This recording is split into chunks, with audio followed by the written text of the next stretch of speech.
if you want to be an artist and you want to be creative, your plan A needs to be the same as plan B, needs to be the same as plan C. If you want money, there's so many easier ways to go and get money. Like, just go get a job and you don't have to think about it.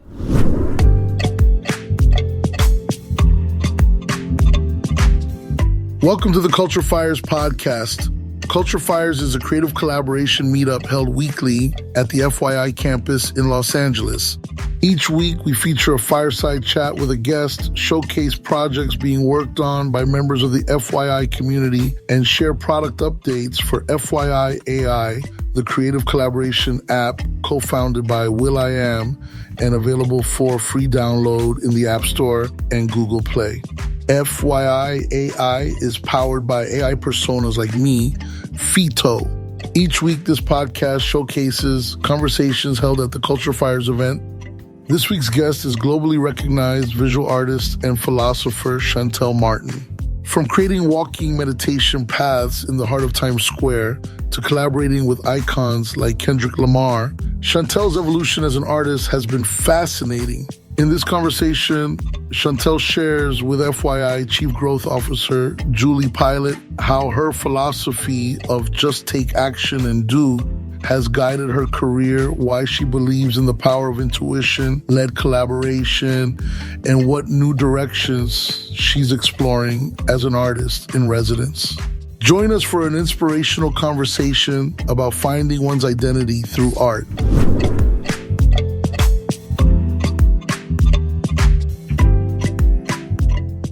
So excited that you're here, Shantell. Thanks so much. I love that the theme of the talk is drawing the lines, exploring identity through art. And you have such a fascinating kind of nomadic background. Will you talk about that? And even from a cultural identity standpoint, you've lived so many places that were extremely culturally different. Will you kick off and talk about that a little bit? Sure. So my name's Shantell. I'm originally from London, Southeast, and I have kind of, bounced around the world a couple of times in a sense, but I moved to Japan when I was quite young. So I lived in Japan for 5 years from about 2003 to 2009. And that was an interesting time to move to Japan because I moved there at a time where we didn't have smartphones there, kind of in the UK, and we didn't have the Instagrams and the Facebooks that you have today. So when I moved to Japan, I had to pull out a giant dictionary and be like, oh, 1 second. Oh my gosh.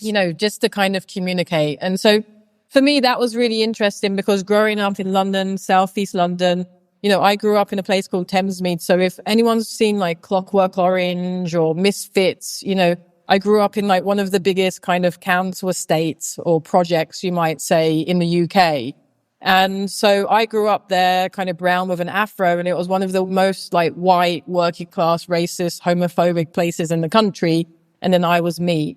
So kind of at a young age, I realized that I didn't fit in with anyone else kind of in that area. But that kind of gave me my first passport in life to imagine a world outside of that world that I was growing up in. And Japan was the furthest place I could imagine. So that's why I ended up living there first. But, I think it's really amazing when you can move to a place where culturally you don't understand it. Because what you find out is that when you go there, you're not living up to a stereotype of who you feel like you should be or who people think that you should be. And you're not kind of living up to these projections of your role in a group of friends or in your family or even in the society. So it was a place where I could first start to figure out who I was as a person. And then many years after that, I moved to New York and then ended up living in New York for 15 years.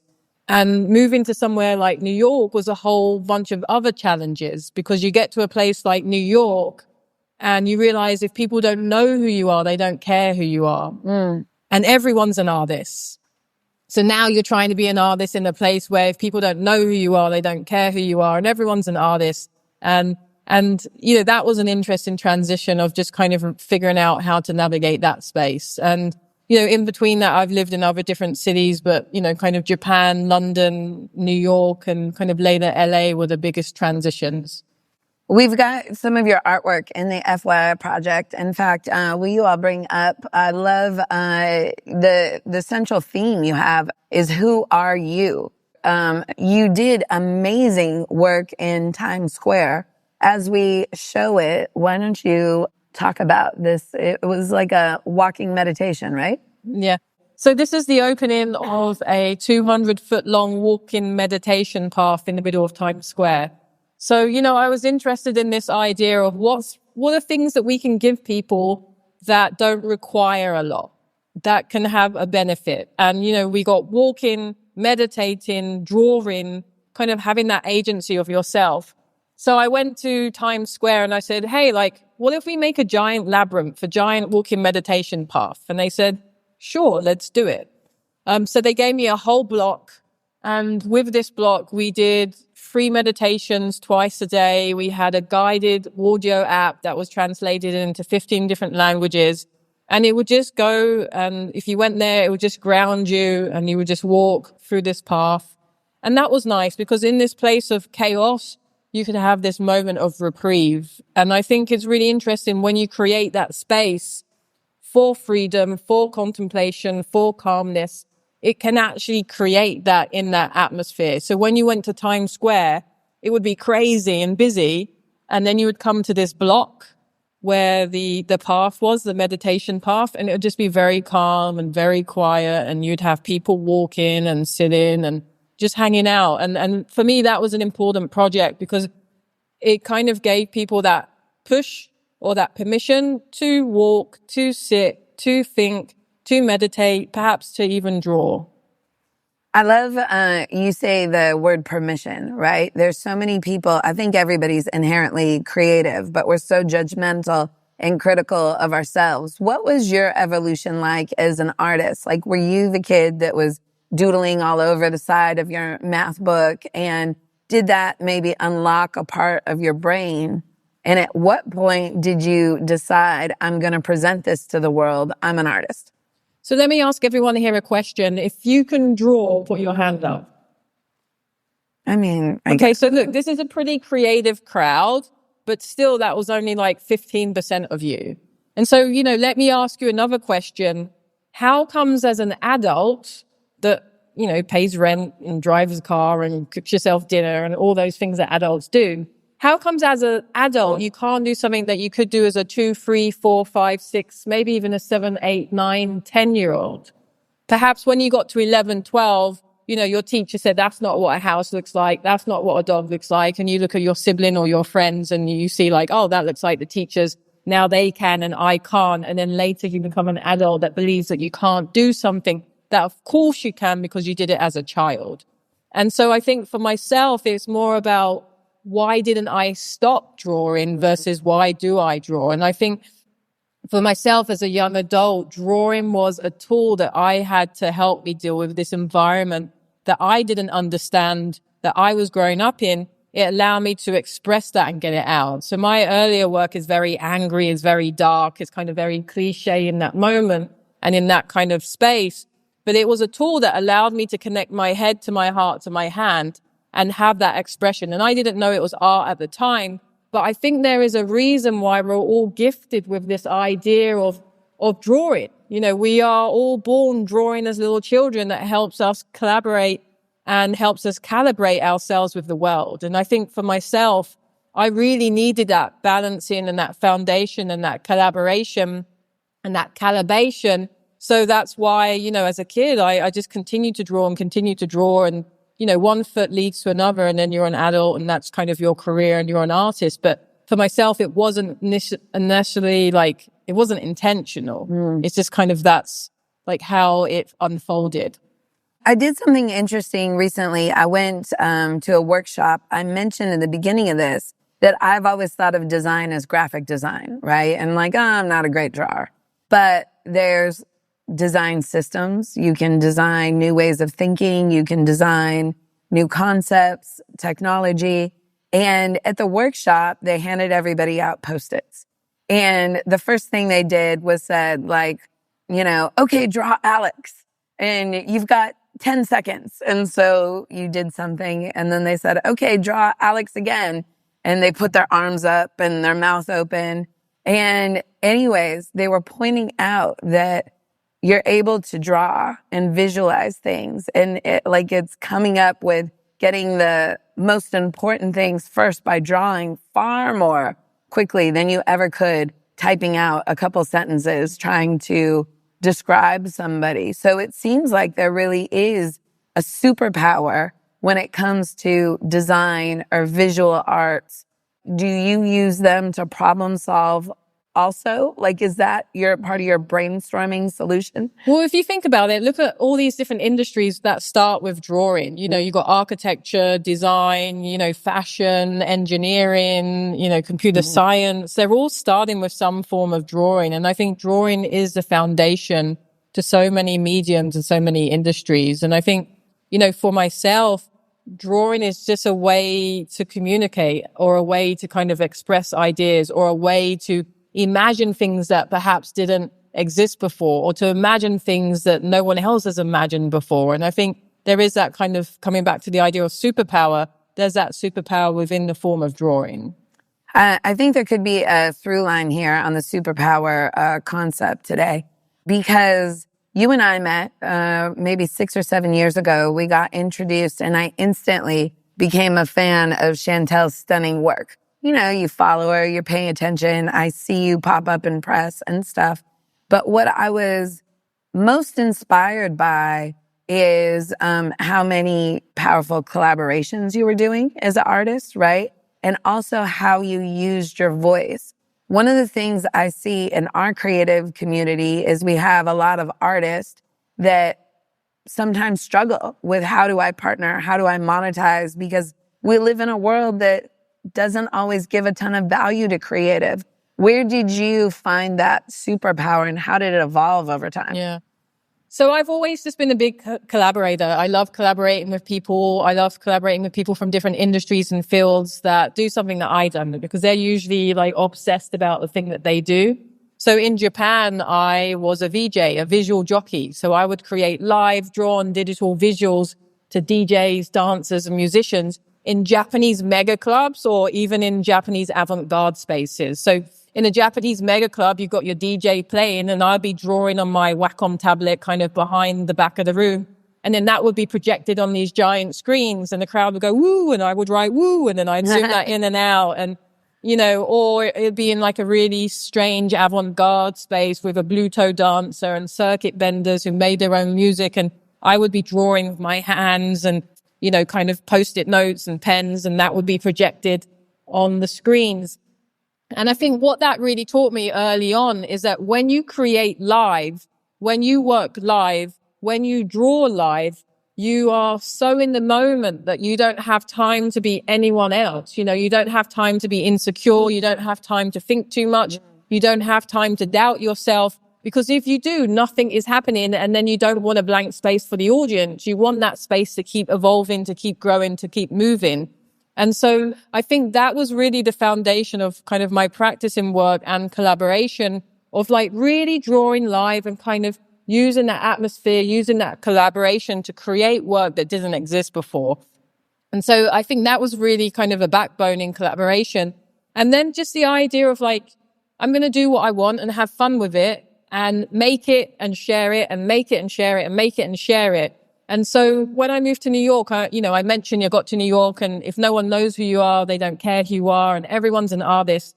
But what I found out quite early on in New York is that, you would say, you're an artist, you're an artist, you're an artist, you're an artist. And I'd be like, oh, what are you doing right now? They'd be like, oh, nothing. I'm just being an artist. So I realized everyone was just saying they were an artist, but no one was actually doing anything. It's just cool to say you're an artist. So I realized if I actually just do something, I'm already up in the top 20%. So I'm not going to wait for anyone. I'm just going to do what I want to do. So, if you play the if game, if I had money, if I had space, if I had mentors, if I had this, if, then you're just waiting around. So I realized when I moved to New York, I have to create my own opportunities by using what I have access to, who I have access to, where I have access to. And so quite early on, I started to create my own events. I would create my own communities. The projection stuff I was doing in Japan didn't really exist in New York at that time. So I would find people and spaces that would allow me to put projectors up, and I did my own events.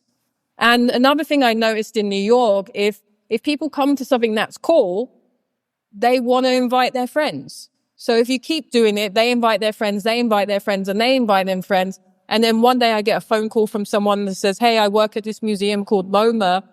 We'd love you to come do your projections. And then a few weeks later, I got a call from someone that said, hey, Shantell, we work on some TV show called Gossip Girl. Can you come and do some of your projections? But that only happened because I was doing my own events. I was making, sharing, doing my own things. I think there's something really interesting about just getting out there and doing what you want to do. Fast forward, I've collaborated with Tiffany & Co. I've had a collection with North Face. I've worked with Kendrick Lamar. I've done really interesting stuff in the design world, in the music world, in the fashion world. But all of those collaborations are people that have come to me. Because as an artist, I feel like I can't go to them and be like, hey, I'm an artist. I love your brand or your music. Or you want to work with me? It doesn't work like that. They have to know who you are. They have to care who you are. They have to kind of want that spark already. But the way that you do that is by doing what you want, not playing the if game, creating your own spaces, creating your own opportunities, and making sure that you share that. So it's very grassroots, the answer to that question. Very grassroots, getting out there, putting one foot in front of the other, doing things that I enjoy, making my own spaces. And then eventually that kind of gets seeded out there in the world and has come back to me as opportunities for collaborations and projects. What advice do you have for creatives? So many times when people do have a chance to collaborate, they might freeze, right? Because now all of a sudden you're putting a price tag on your art. And there's a lot of people that don't quite know if they need a team or how to advocate for themselves. What advice do you have? I think there's so many ways to go in that question. And I think with collaboration, it's like you just start somewhere and start small, but start in a way where ethically and morally it aligns with you. I've been a serial collaborator with my friends, and no one even sees that work. But for like the last 20, 30 years, I collaborate with my friends, and sometimes that turns into projects and sometimes it doesn't. But it primes me in that language of collaboration and understanding and kind of like that trust in each other. When it comes to brands, it's more so, or even institutions, I've worked with ballets, of museums, etc. I think it's firstly like having that space of trust, of knowing what you're creating, who you're creating for, how long you're creating it for, how long it's going to exist. Letting them know what your red flags are. I don't do work for hire. I don't sign anything that says perpetuity because I think that's irresponsible. I don't sign anything that doesn't have mutual indemnification. So like there's that legal side of it, of knowing what your red flags are, knowing what your deal breakers are, if it's more of an institutional brand collaboration. And I think also just be willing to kind of compromise somewhere in the sense of, starting smaller than you want to start. I'm also a big believer in like say no to no and yes to yes. And if something feels like a yes, say yes. And if it feels like a no, say no. When I first moved to New York, a little bit of a cliche, but I slept on couches for like a year and a half. And people would say, Shantell, we'd love you to do this mural. We're going to actually pay you money. And I think, that would be great. I can get off my friend's couch. But then they'd be like, we want you to draw this. And I'm like, I'm not going to draw that because I'm going to come up and show up and be me. And I'm not an artist that takes a brief and draws what you want. I have friends that do that and I can recommend them, but I'm going to come and do what I want. So that's a no. So I think, just a long-winded way of answering that is just say no to things that feel like a no. And even if you have to say no for a really long time, eventually you're going to get a space of yeses. I love it. I mean, did you ever consider being a lawyer? I mean, you are such a badass, right? Like, I would want you in my corner, but you're such an artist at heart. Maybe you could be both. Nobody's just one thing. I had a crappy education and I can't spell for shit. So I don't know if I could be a good lawyer, but, maybe today it's easier than it ever has been. So possibly. But I also have to say, when it comes to getting into the boxing ring, and also being a fan of your work from afar, in the last few years, I saw you really stand up for yourself at one point. I believe it was peak COVID, maybe in conjunction to Black Lives Matter, somebody had maybe asked you to do something for their brand for free. What was the story? And talk about your response, because that was powerful. So in general, I like to be an advocate for artists. So whenever I do get an agreement, I spend the time with my legal team if there is that willingness to make that agreement better. The example you're mentioning is, I think, probably 2020, I get an email from someone that works on the team of an agency that works with Microsoft. And they said, we'd love you to do a mural in our boarded up windows on the Microsoft store in New York. But we'd like you to do it while the protest is still relevant. Kind of something along like that. It was a little bit more cruder than that. I'm being nice right now. But, I kind of gave them the opportunity to be like, hey, you're saying this isn't relevant. You're pointing all these things out. And no one really kind of got back to us on that. Long story short, I called them out and it became a huge thing. And that was because, a lot of these brands and institutions will be performative. They'll jump on the boat, they'll jump on trends, they'll jump on culture to be relevant. And our lives aren't just, something to jump on culturally. These are the lives that we live and the issues that we face. And they shouldn't just be moments of a brand's kind of cultural marketing spending budget. And so that was something that I called out at that time. And hopefully it made some change. But, we'll see how the future shows up with that. Well, amazing job using your voice. Thank for you. sure. I mean, that was such a strange time. I thought it was so strange. I felt like every single brand magically had the announcement at the time that they were spending $1 million on something. And like, where are the receipts, right? And then all of a sudden, unfortunately, there's new announcements of all these brands changing policy. And your voice was very loud and you had a lot of amazing, important things to say. So I love that. FYI is an AI-powered messenger and productivity platform crafted for creatives and their teams. Focus your ideas with your collaborators using an encrypted messenger, develop your vision, utilizing media-rich project tools, and bring those ideas to life by sharing them with the world. With the AI personas in the FYI app serving as your creative co-pilots, you can ask FYI.AI to draft stories, song lyrics, product descriptions, marketing copy, or any written content and see the results within seconds. Download FYI today for free. Now available in the App Store and on Google Play. I want to remind everybody, if you're in the project in FYI, which you should be, jump into the discussion and you can put your questions for Shantell. Otherwise, I'll keep talking to her all day. Mm.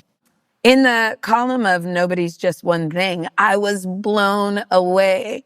So Shantell, amazing artist, powerful voice. We got to reconnect. She came and visited me at FYI, and we were talking deep about AI. And you actually were at MIT, right? Yeah, so I've spent some time at MIT at the Media Lab kind of back in 2013, 14, 15, I was there. And in 2015, I worked on an AI project. So this is kind of, quite a few years ago. And long story short, my collaborators ended up getting a couple of lawyers from the Berkman Center, the cyber law clinic, and suing me for my IP. And so in 2015, and even still today, there wasn't really any precedent of who owns AI. And, we took a bunch of my drawings, we trained a model, and then the model kind of, spat out some derivatives of the input. And, some very, I guess, wrongly directed lawyers and collaborator, tried to make a name for themselves by kind of using my work as I don't know what you would call that in a nice way, a jumping off board. So that made me very cautious of AI. I think it's something that we hear a lot about, that everyone's jumping into and have been for a few years now. But I've been very cautious to touch it unless I'm very aware of the back end and the ownership and the IP and the intellectual property of all of that stuff. Because at the end of the day, if you don't really know that, you're just putting your stuff out there and you don't know what you're signing or what you're giving away. Things are advancing so fast in AI and technology and privacy and security in general. What do you want people to be thinking about right now? I think with, not even now, but just with any of these new developments, with any new technology, we're never thinking about the accountability, the transparency, and the responsibility of what we're making. I think there's such a naivety and a poverty in our minds when it comes to like building. And it's about build fast, build to get rich, build to do all these things, build to sell. But we're never really thinking about the long-term repercussions of that. And, I would just say when you're building these things, think about the repercussions, think about the transparency, think about the accountability, and extrapolate as far as you can in the future and see how that affects us and humanity. It's a big question. How does it affect us and humanity? So next week, I'm really excited because we're going to have Carl Jacobs here from USC and also Haley Weinstein that are connected to their quantum computing department. And you connected me. I have to say thank you because I never thought this sentence would come out of my mouth. Quantum has been my favorite thing about 2025. I've started to really dive into that world. For those who don't know, why is it interesting and why should people maybe come check it out next week or start thinking about the future? So that's interesting. So at USC.ISI, which is the Information Science Institute, is actually kind of where the internet comes from. So, that'll be an interesting talk. They have a quantum computer there and they've had that for many years. And quantum computing is something that, we see being used in like cryptography and those types of industries. We have quantum computers that are being used for really interesting kind of like problem solving right now. And I think the more that we can put kind of technology like that in the hands of creatives, the more creative questions that we're going to ask. Otherwise, it just goes to PhD researchers who are researching something really obscure. But I think when we bring kind of quantum computing to a kind of creative audience and perspective, the results that we can get are much, much richer. And you were their first artist in residence, right? I am their first artist in residence. You still are. Yeah, so what does that mean? What kind of stuff have you been doing? So we'll see. So we have a facility. It's in Marina Del Rey. And right now, in there, I have time and space to meet people within ISI, the computer scientists, the engineers, and organically we'll see what comes out of that collaboration. So it comes back to kind of organic collaborations. I'm really excited about all that. Thank you again. And next week's going to be a fun talk. Okay, the discussion is popping, so I'm going to hand it over to some of these questions. When was the moment you realized your art was impactful beyond your own self-expression? It's from Nerea. Yeah, I don't know if there has been a moment like that, but I think it was really interesting. Like a couple of years ago, my niece, Daisy, she was 10 years old at the time in England, and she called me and she said, Shantell, they were teaching your art in my art class in England. And I was like, oh, that's amazing. Did you tell them that I'm your auntie? And she's like, yeah, but no one believed me. I was like, why didn't they believe you? She's like, because I live in shitty Chatham, in England. So that was funny. So I sent all that art class, I sent them all books and stickers and stuff so she could show off. But, that was interesting. Someone from London moved to Japan, then moved to America. I've been out of the country for 24 years. But in some obscure part of the country, and actually all across the country, they're teaching Shantell Martin art classes and workshops. And even in the US, and that blows my mind. And I'll meet someone on the street who's an adult and they say, oh, Shantell, I learned about your work in 6th grade.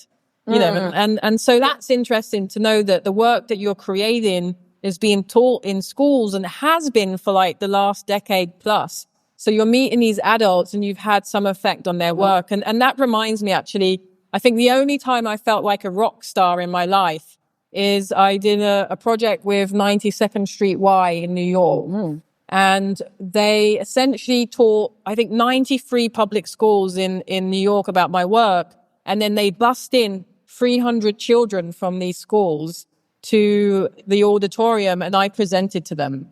And so as I walked into this, kind of theater with all these kids in there, they went crazy. They're like, it's Shantell! And then there was just 300 kids that couldn't sit still and they were rustling. And it took 15 minutes to get, 300 children quiet again. And then actually they were never quiet. They'll just be like, she's there, she's there. And so that was really amazing just to see, this young generation grow up, experiencing and learning about an artist's work that is actually living, and then being a part of that interaction where that living artist walks out on the stage and greets them. That's amazing. Another question, this is coming from Yulia. How did growing up or spending so much time in Japan impact your work? So I think one thing that growing up in Japan taught me is, it's a culture that is primarily craft-based. There's people learning things over their lifetime, people learning things over generations. And I think being in Japan taught me that there's no rush. I want to master something in this lifetime. And perhaps the thing that I want to master is a line.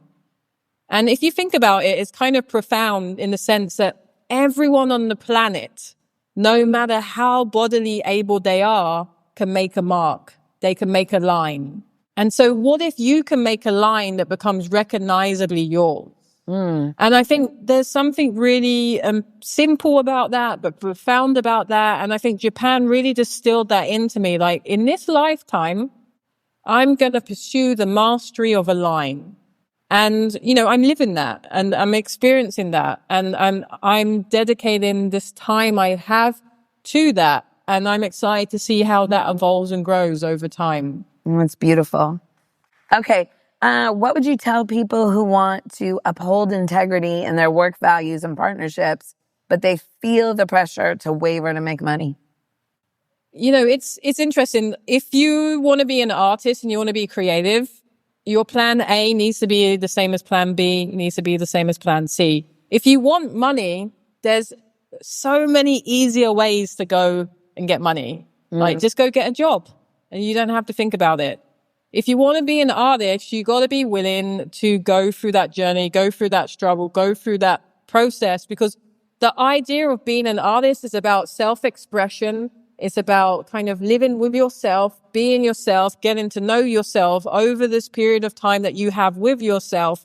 And why would you give that away to someone where it doesn't feel right, And so if you want to make money, go do something else. If you want to be an artist, people will always extend the couch to you, and I think, if you were a lawyer or a doctor, they're not going to be like, you're not going to sleep on my couch. I'm not going to extend this to you. But I think there is this almost like a community or a framework to support artists. And I think, go for it, do what feels right, be willing to make mistakes, but know when you say yes to something that feels like no, you're going to know.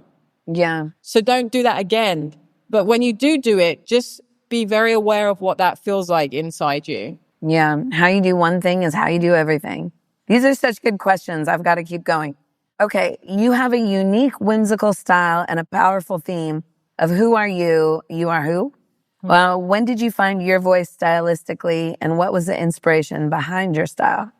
So it's interesting, people talk about style as something that you go out and you get inspired by, and oh, I saw this, I was inspired, and then now I have a style. I think it's more so that we all actually have a core inside us. And that core is a fingerprint, it's an identity, it's essentially us. And I think it's more about how did you extract that core to the outside. And I think for myself, initially, for the most part, it was by being a VJ in Japan, because when I would show up in one of those venues or one of those clubs, what I was doing is drawing for hours. And when you improvise and you're spontaneous, just like I said earlier, you don't have time to think, you don't have time to plan, you don't have time to be insecure. But most importantly, you don't have time to be anyone else but yourself. And what you're doing is every time that you draw for hours and hours, not thinking, just extracting, drawing to the beat, drawing to the beat, drawing to the beat, you do that again and again and again and again and again and again. You have the power of reflection to look back and see who you are through the recurring shapes and images and characters. You draw for hours and hours and hours. You're like, oh, there's a pattern here. There's a pattern with the density and the words that I use and the lines that I'm using and the things that I'm not doing. And that's my style. That's my fingerprint. That's my identity. So I think it's more of like that power of extraction by using the moments of being improvising and being spontaneous. Okay. Was there a specific project or opportunity that served as the tipping point that opened up your art to the world, and how did that occur? I wish there was a tipping point. You know, a lot of artists have a tipping point or a break. I think if there was one, you know, it might have been in 2012. You know, I got my first kind of bedroom that I was renting in a house in Bed-Stuy in Brooklyn. And I asked my landlords, I'm like, hey, can I draw on my bedroom walls and, you know, the walls in the hallway? And they said yes. So I started to draw on my bedroom walls. I started to draw in the laundry room. I started to draw in the hallway. And I would put pictures on Facebook of my progress. And someone reached out to me and said, Shantell, I love what you're doing in your bedroom and all this drawing. You know, can we come and write a feature about it? And I said, sure. So they send a photographer, they send a writer. And then they're like, you know, we love it so much, we're going to make it 2 pages. I'm like, what is this for, by the way? And they're like, oh, it's for the New York Times. And so in 2012, they gave me 2 whole pages in the New York Times about my little bedroom in Bed-Stuy. And I think that was interesting because then a lady called Kelly Wersler, designer here in LA, she saw that. And then we ended up doing a collection together and selling that at her store in Bergdorf Goodman and here in LA.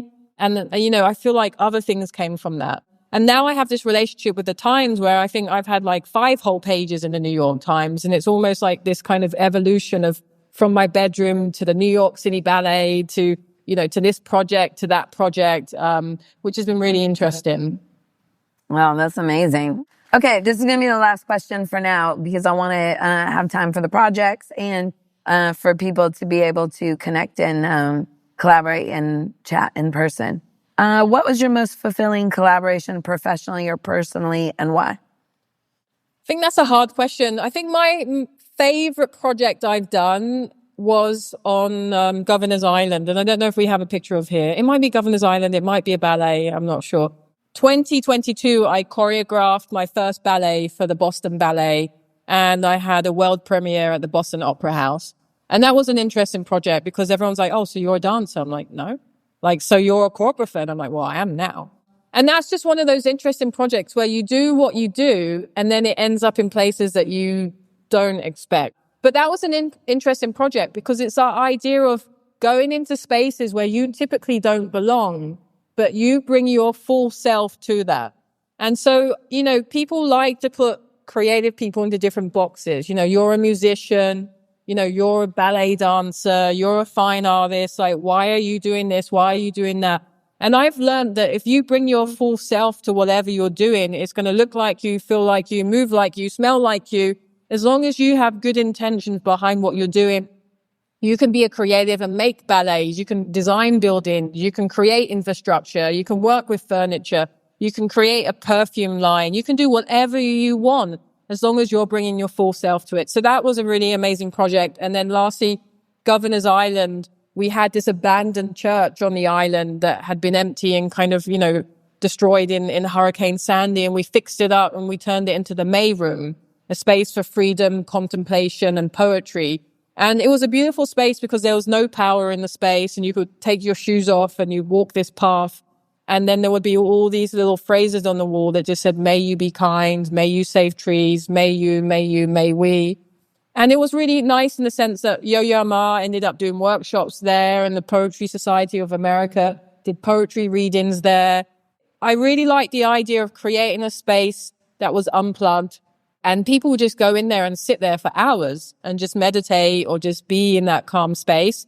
And I think, you know, that was years before Times Square, but with the same sentiment of creating space for people just to contemplate or just to walk or just to be there or just to be present.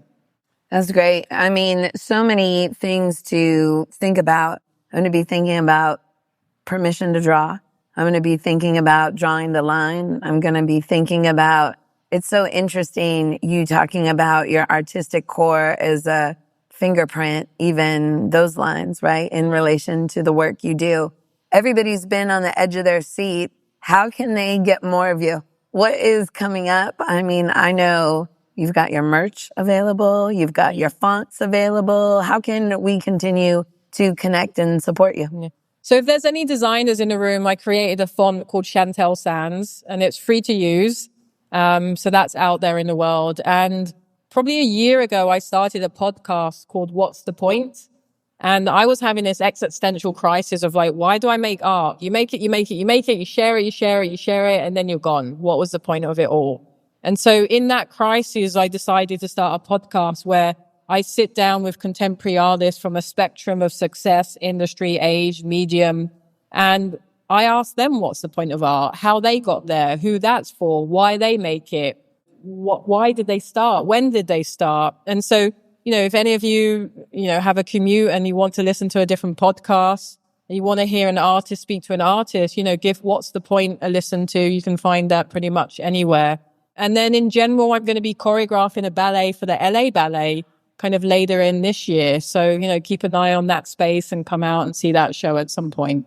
I definitely will do that. And also, I've got to say again that I think that this was a happy mistake. Something happened that made me feel really horrible, guys. So, every single week we do Culture FYI'RS, and I knew Shantell was going to be a really popular guest, and 40 people had RSVP'd. Now, there's a good amount of people here, but the rain. Anyways, I told her if she wanted to bring some friends, she could. And her team hit me and said, okay, we have 30 names for you. And I was like, oh, no, that's way too many. So she canceled her friends coming. I'm so sorry. But I am saying there are no mistakes because you have an open invitation. I really would like to host you. And if you want to do anything that helps you, or a podcast from here in the future, or any sort of creative session, you're definitely welcome back at FYI.